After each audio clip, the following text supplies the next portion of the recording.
Today we're replacing this handle set, putting in an electronic lock.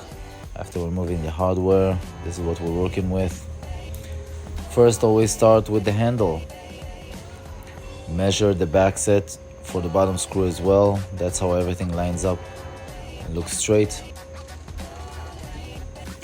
Shutting the door, there's a bit of a wiggle that we're going to address soon.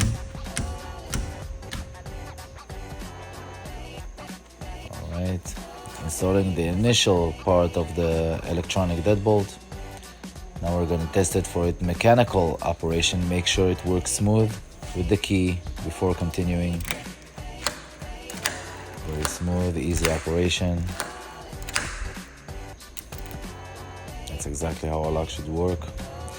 Always use at least 2.5-inch screws for your plates. That will make everything stay tight for a very long time. That's it. After everything is installed, we're going to test it. The electronic works. Lock it, no wiggle. And press, locks it. Blue check mark. The code in. Blue check mark again. Everything works smooth. Most important. Shutting the door. No wiggle. Lock, unlock. Perfect. Works very well. Again, no wiggle. Lock, unlock. Works well.